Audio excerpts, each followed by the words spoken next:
Qu'est-ce que l'amour? Bonjour à tous, je suis Fabrice Julien, coach et auteur, expert en séduction, et dans cette vidéo on va parler de l'amour. Et oui, qu'est-ce que c'est que l'amour? À quoi ça sert l'amour? Pourquoi l'amour a-t-il une place aussi énorme dans notre société aujourd'hui? Alors, ce que je voudrais dire déjà, c'est que faut bien savoir ce qu'est l'amour avant d'en parler.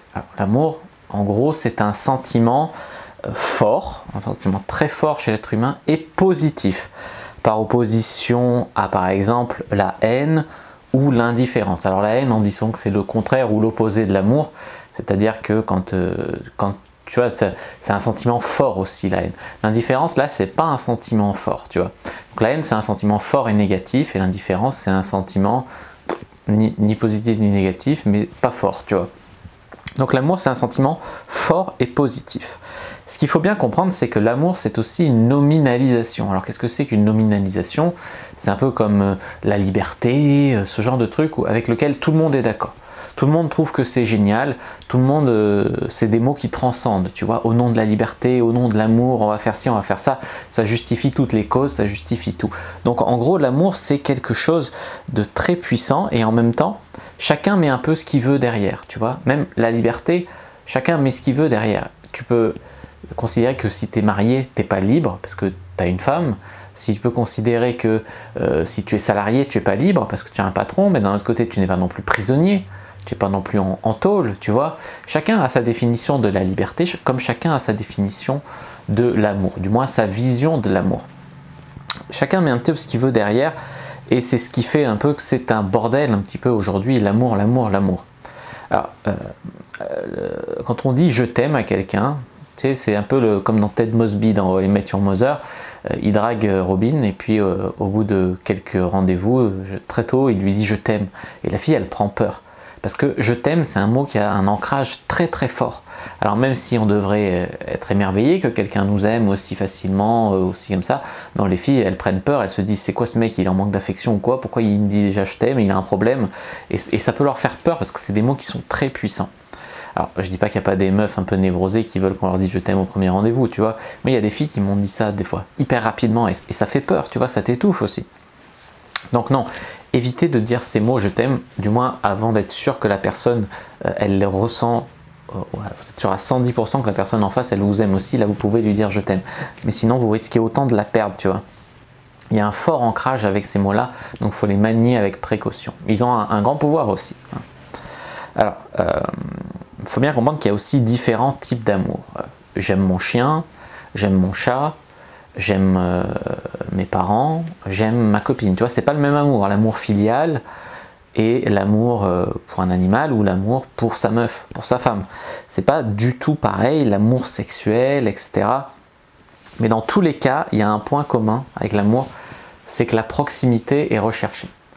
On veut se sentir proche des gens qu'on aime, en fait, pour le dire autrement. Donc bah, si tu aimes ton chat, tu vas lui faire plein de caresses, de ronrons, de mamours. Si tu aimes ta meuf, tu vas bien la culbuter. Voilà, c'est tout. C'est l'amour, c'est des choses comme ça. Donc ça amène à une certaine proximité.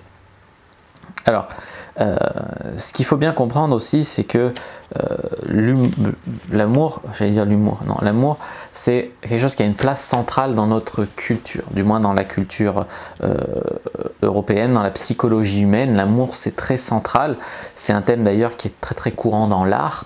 On en parle beaucoup, combien de films d'amour aussi, de livres, de romans d'amour, de trucs d'amour, l'amour, l'amour. L'amour, tu vois, il est partout. Et c'est pour ça aussi que ça crée des biais. La Rochefoucauld donc, disait, un auteur qui disait « il y a des gens qui en fait ne seraient jamais tombés amoureux s'ils n'avaient pas entendu parler de l'amour ». Donc en gros, si on leur avait jamais dit qu'ils devaient tomber amoureux, que l'amour c'était génial, que ci, que ça, il y a plein de gens qui ne seraient jamais tombés amoureux. Et ça, je le vois souvent, des meufs qui se convainquent en fait qu'elles sont amoureuses. Ah, je suis avec lui depuis 3 mois, je l'aime, machin, Elles n'ont aucune idée ce que c'est que l'amour, tu vois. Mais elles se convainquent qu'elles sont amoureuses. Et elles cherchent l'amour à tout prix, à tout prix, à tout prix. Et souvent, c'est le genre de meuf qui tombe de haut, que tu ramasses à la petite cuillère après, elles sont amoureuses. Toutes les 2 semaines, elles changent de mec, elles sont toujours amoureuses et tout. Ça, c'est pas du vrai amour, tu vois. Voilà, elles ont vraiment un souci. Ou elles sont vraiment chanceuses, question de point de vue. Mais non, généralement, c'est pas vrai, tu vois. C'est pas... C'est des gens qui sont un peu névrosés avec l'amour, comme j'ai dit, l'amour on en parle tout le temps, il est partout, on l'a érigé en mythe, un truc génial, qui va changer de ta vie. Il y a des femmes, elles attendent qu'un mec tombe amoureux d'elles, comme ça par magie, puis change leur vie merdique en un truc génial, le prince charmant sur son cheval blanc et tout. Non, ça c'est vraiment du rêve, quoi, c'est vraiment du rêve. Dans L'amour et l'Occident, donc Denis de Rougemont, encore un autre auteur bien connu, qui expliquait que, j'en parle souvent en fait sur mon blog, c'est pour ça, expliquait que l'amour c'est une construction sociale. C'est-à-dire que l'amour c'est une invention plutôt, une invention tu vois qui date du Moyen-Âge et qui est assez typique de l'Europe. Donc une invention en Europe au Moyen-Âge. Il n'y a qu'à voir aussi le filtre d'amour, tu sais, Tristan et Iseult, vous connaissez l'histoire, en fait il y a une servante qui par erreur, elle verse un filtre d'amour et en fait c'est dangereux pour l'ordre social parce qu'avec l'amour, tu sais, avant il y avait les mariages les familles riches qui se mariaient entre elles, on se mariait, on faisait une enquête sur la famille, il n'y avait pas de maladie, pas de d'handicap, pas de trucs à ça, il y avait des enquêtes pour faire des mariages et tout. Aujourd'hui, au nom de l'amour, n'importe qui se marie avec n'importe qui, c'est l'amour, ça justifie tout, même des fois les meurtres passionnels, c'est l'amour, l'amour justifie tout. Donc c'est, comme on dit, dangereux pour l'ordre social. Donc aujourd'hui, l'amour, c'est ce qui peut aussi permettre à n'importe quelle, je sais pas, fille un peu bête, pas très jolie et tout, de rêver qu'il y a un prince charmant qui va tomber amoureux d'elle, le mec trop beau, trop grand, très riche, très intelligent, très tout, et qui va... Tu sais, il y a beaucoup de... C'est un peu comme, tu sais, ces comédies américaines où tu as un total inconnu qui devient du jour au lendemain un héros, il sauve le monde et tout. C'est pour sortir les gens un petit peu de la misère de leur vie quotidienne, où ils peuvent se dire n'importe qui peut être un héros. Bah là c'est pareil, les meufs elles se disent n'importe qui peut être amoureux ou amoureuse et toute ta vie va changer et ça va devenir génial et tout. Alors qu'en fait la vie généralement c'est pas ça, tu vois, à très peu d'exceptions près. Donc voilà, l'amour, il ne faut pas non plus jurer que par ça. Alors ce que vous devez comprendre, c'est qu'il y a vraiment une économie autour de l'amour, une économie de l'affection, j'appelle ça. Donc par exemple, je sais pas, quand tu es en couple amoureux, tu vas plus au resto, plus au ciné pour chercher l'amour, tu vas t'inscrire sur des sites de rencontres. Pour quand tu vois, quand t'es pas amoureux, tu vas noyer ton chagrin dans des mousses au chocolat, enfin j'en sais rien. Il y a vraiment une économie. L'amour, ça fait vendre énormément, sans parler des films d'amour, des livres d'amour, tout ça, l'amour, tu vois. Ce qu'il faut bien comprendre aussi, c'est que beaucoup de personnes ont un désir d'amour, ils veulent être aimés, ils veulent aimer, mais en fait l'amour est tellement rendu banalisé quelque part qu'ils deviennent de plus en plus exigeants envers les autres. Tu vois, on vit plus dans la réalité en fait. Dans l'Antiquité, il n'y avait pas tellement une question de... Tu sais, c'est pour ça aujourd'hui il y a de plus en plus de carriéristes, de gens 35 ans, ils n'ont pas d'enfants, enfin s'ils n'en veulent pas, mais s'ils en veulent, tu vois. Parce que, ouais, les mecs sont trop ci, les mecs sont trop ça, moi je veux faire ci avant, je veux faire ça, machin.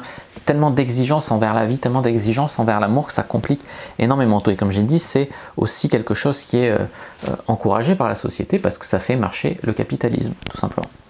Donc je sais que c'est pas très romantique ce que je dis, mais pourtant c'est la vérité. Donc en fait, comme j'ai dit, dans l'Antiquité, voilà, il y avait les mariages arrangés, donc c'était pas par amour qu'on se mariait. On pouvait être amoureux, d'accord, mais c'était pas par amour que on choisissait telle femme, qu'on faisait des enfants avec elle ou quoi. C'était loin d'être ça. Après, on pouvait avoir des aventures extra-conjugales, des orgies romaines, etc. Je dis pas le contraire, mais souvent c'était plus avec des prostituées ou des trucs comme ça. Alors, ce que en fait, je voudrais insister sur le fait que l'amour, ça existe.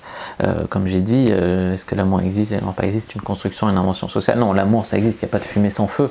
Ça existe parce que c'est créé par des hormones qui sont en nous, les hormones de l'attachement, l'ocytocine, etc. En fait, ça correspond au cycle pour élever un enfant. Si tu veux, les êtres humains sont programmés pour ressentir de l'amour, donc un cocktail biochimique, pour rester ensemble le temps de concevoir et élever un enfant. Généralement, on dit que c'est 3 ans.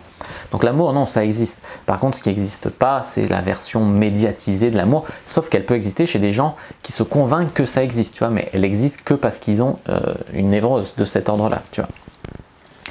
Donc il ne faut pas commencer à chercher l'amour des films hyper romantiques, des rom-coms, des trucs d'ici. Ouais, l'amour, ça peut être génial, tu vois. Moi, j'ai eu la chance de le vivre quelques fois.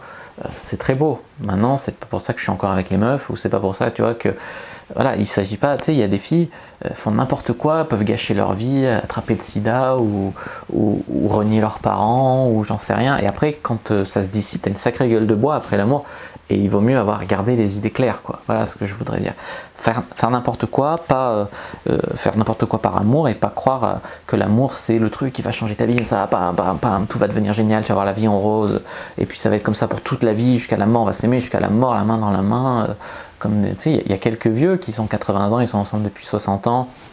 C'est génial, mais souvent, tu vois, des fois, c'est parce qu'il y a eu la passion amoureuse. Au début, ils se sont mis ensemble, ils ont fait leur vie, et puis après, ben, ils sont restés ensemble par amitié, par habitude, parce que c'était pratique, parce que voilà, ils avaient fait leur vie ensemble, et ils se sont aimés d'une autre façon. Après, l'amour amical, peut-être, plus a pris le relais, tu vois.